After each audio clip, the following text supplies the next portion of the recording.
like that American flag. Hey, I'd like to ask people to mute, please. Bob? Okay, let me see.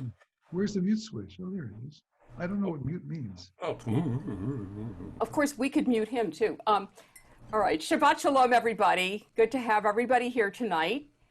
And we are going to begin with Hine Matov, preceded by a little nigun, a wordless melody that we can just hum along and get in the mood for Shabbat. So just remember, everybody, I'm a little audio challenged here, but we'll do the best we can.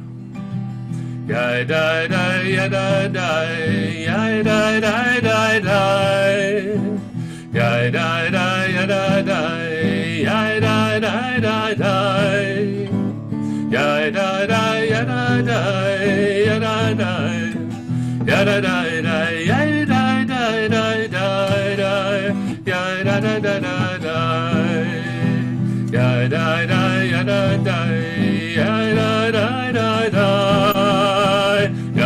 da ya da da ya da da da da ya da da ya da da ya da da ya da da da ya da da da da da da הנה מה טוב ומה נעים שבת אחים גם יחד הנה מה טוב ומה נעים שבת אחים גם יחד הנה מה טוב הנה מה טוב יא דה דה דה דה דה דה דה דה דה הנה מה טוב הנה מה טוב יא דה דה דה דה דה דה דה דה דה הנה מה טוב ומה נעים הנה מה טוב ומה נעים הנה מה טוב ומה נעים הנה מה טוב הנה מה טוב הנה מה טוב ומה נעים שבת אחים גם יחד הנה מה טוב ומה נעים שבת אחים גם יחד. Beautiful. Thank you. How good it is to sit together as brothers and sisters.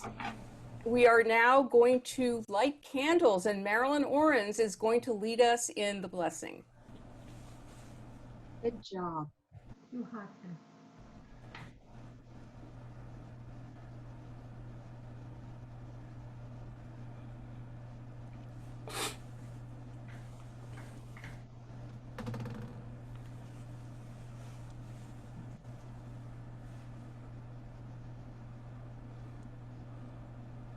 Baruch atah Adonai Eloheinu melech haolam asher kitshanu b'mitzvotav v'tzivanu lehad l'gner shel Shabbat.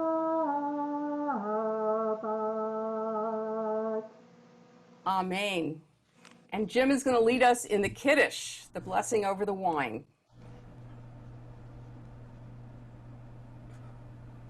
Baruch atah Adonai Eloheinu melech haolam borei peri hagafen.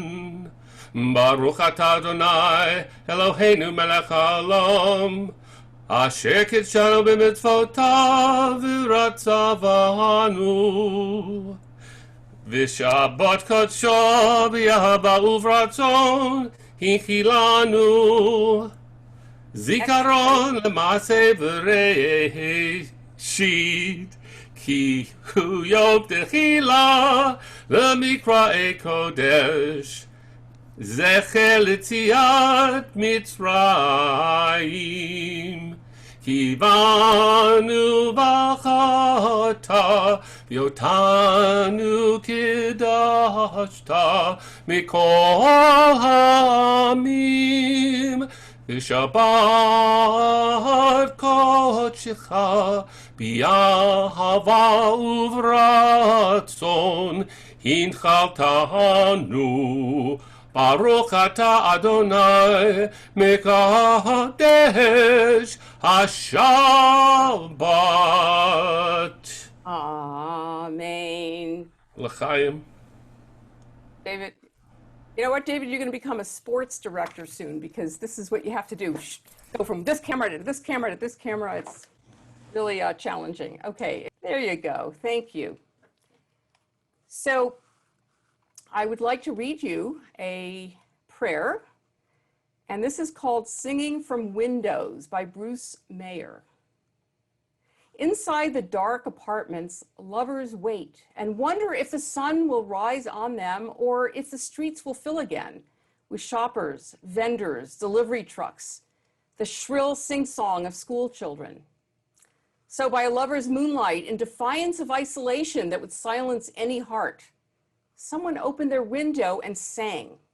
Someone joined in, and another, until standing alone and yet together, the voices embraced an aria to life, hammered on railings, pot lids clanging, streets echoing with life and breath that seems as far as a heartbeat now, or the voice of a shadow in the street. O world, I marvel at how you refuse to die, calling the entire planet into song. A chorus armed against uncertain sunrise, a yes no one has heard before. Live, plead the words, sing another day. So as we've seen, even though we're going through this pandemic and it's incredibly challenging on so many levels, we also find incredible resilience on the part of people. I'm sure you've seen videos of people opening their windows or their doors, cheering all the frontline health workers or singing. And it's just such a wonderful thing. I mean, obviously living in a place like Riverside, it's harder to open your doors and join in song because, you know, we don't live in apartments. But there are other ways in which we've really been able to show each other that we care and that we're still a very strong community. We're going to continue with Yedid Nefesh.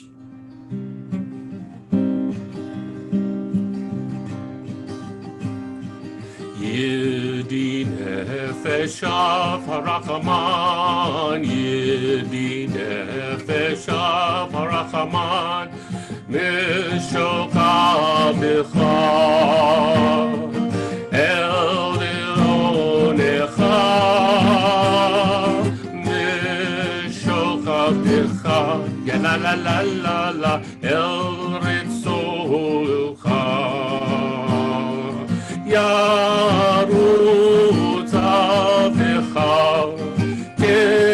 כמול היער, ישתחווה לה לה לה לה לה לה לה לה אל מוחדרך. ידי נפש הרחמן, ידי נפש הרחמן, משוכבך אל רצונך, משוכבך יא לה לה לה לה לה אל רצונך. ירוץ עבדך כמו היער, ישתחווה יא לה לה לה לה לה לה לה לה אל מוחדרך.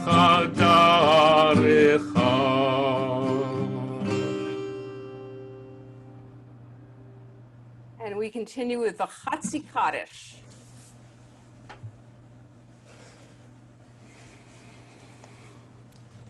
יתקדש ויתקדש שמי רבה, בימדי וחירותי וימלך מלכותי, לחיי כל ויום אחד ובחיי לכל בית ישראל. בעגלה בעגלה ובזמן קריב ואמרו אמן. יהש ברבה מברך ויעלם עולם מעל מיה, יתברך יתברך וישתבח ויתפאר ויתרומם ויתנשא ויתהדר ויתהלל ויתהלל, שמי רחודך ברכו לעילה מן כל ברכתה בשירתה. תושבחתה ונחמתה תמירן בעלמא אמרו אמן. And the Baruchu, the call to worship.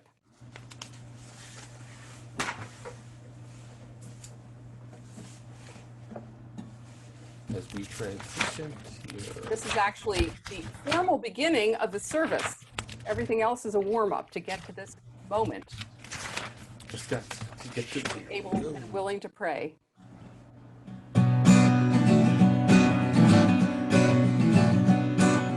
Ya da da da da da da da da. Ya da da da da da da da da. Ya da da da da da. Ya da da da da da. Ya da da da da da da da da. Ya da da da da da. Ya da da da da da. Ya da da da da da da. Baruchu et Adonai HaMevorach Baruch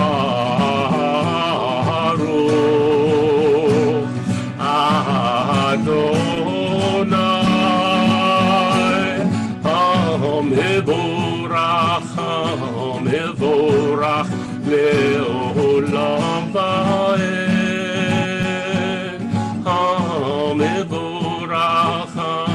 מבורך לעולם ועד.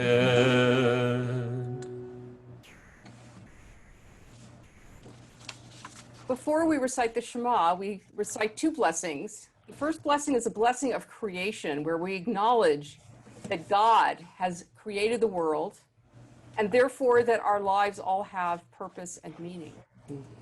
And I would like to read this poem by Mary Oliver, who always writes such beautiful pieces about creation. Sorry, just went away. It's called In Blackwater Woods. Look, the trees are turning their own bodies into pillars of light, are giving off the rich fragrance of cinnamon and fulfillment. The long tapers of cattails are bursting and floating away over the blue shoulders of the ponds. And every pond, no matter what its name is nameless now. Every year, everything I have ever learned in my lifetime leads back to this: the fires and the black river of loss, whose other side is salvation, whose meaning none of us will ever know. To live in this world, you must be able to do three things: to love what is mortal, to hold it against your bones, knowing your own life depends on it, and when the time comes to let it go, to let it go. And the second blessing is a blessing of revelation, the revelation of Torah, that out of love, God offered us the Torah. Ahavat Olam. אהבת עולם בית ישראל עמך אהבת תורה ומצוות חוקים ומשפטים אותנו למדת על כן אדוני אלוהינו בשוכבנו ובקומנו נשיח בחוקיך ונשבח בדברי תורתך ובמצוותיך לעולם ועד כי הם חיינו ואורך ימינו ואורך ימינו ובהם נגן יומם ולילה ואהבתך אל תסיר ממנו לעולמים ברוך אתה אדוני אוהב עמו Yisrael.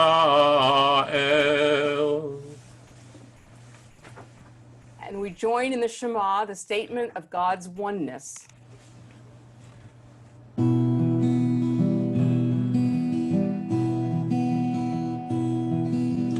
Ya da da da ya da da da da da da ya da da da ya da da da ya da da da da da da ya ya da da da, ya da da da da da da da da da, ya da da da, ya da da da da da da da da, ya da da da.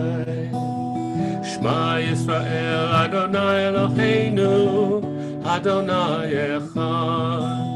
Shema Yisrael Adonai Eloheinu Adonai Echad. Shema Yisrael Adonai Eloheinu Adonai Echad. Shema Yisrael Adonai Eloheinu Adonai Echad.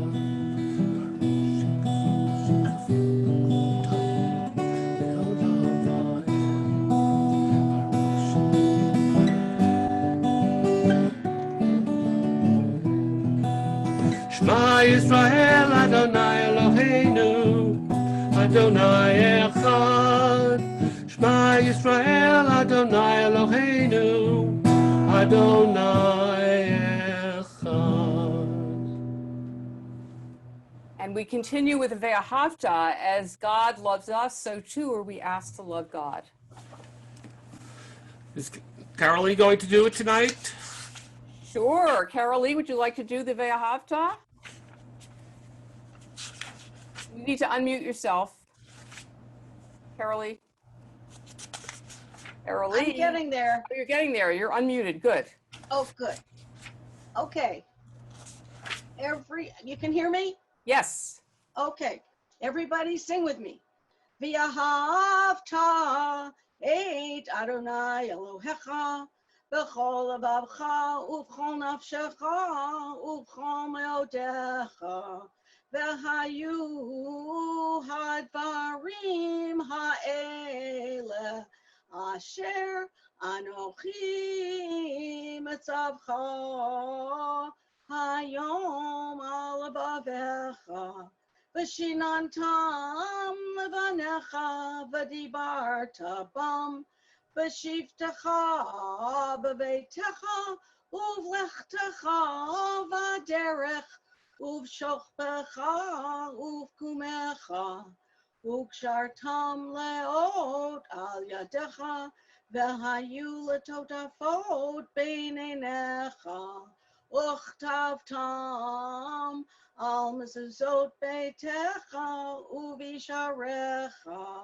laman tiskaru v'asitem et kol mitzvotai v'tem kadoshim lelohechem ani Adonai Elohechem asher hotzeti etchem me'eretz Mitzrayim liot lachem le'Elohim ani Adonai Elohechem.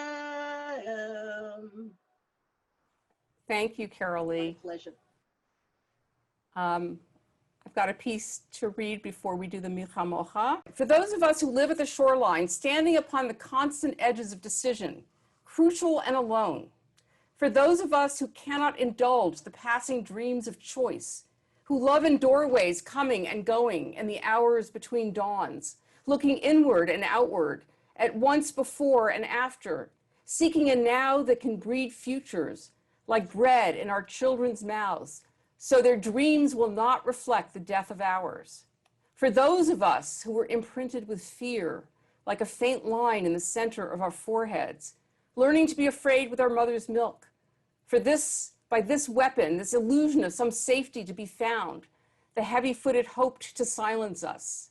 For all of us, this instant and this triumph, we were never meant to survive. And when the sun rises, we are afraid it might not remain. When the sun sets, we are afraid it might not rise in the morning. When our stomachs are full, we are afraid of indigestion. When our stomachs are empty, we are afraid we may never eat again. When we are loved, we are afraid love will vanish. When we are alone, we are afraid love will never return. And when we speak, we are afraid our words will not be heard nor welcomed. But when we are silent, we are still afraid. So it is better to speak, remembering we were never meant to survive. And this is true of so many different people, including our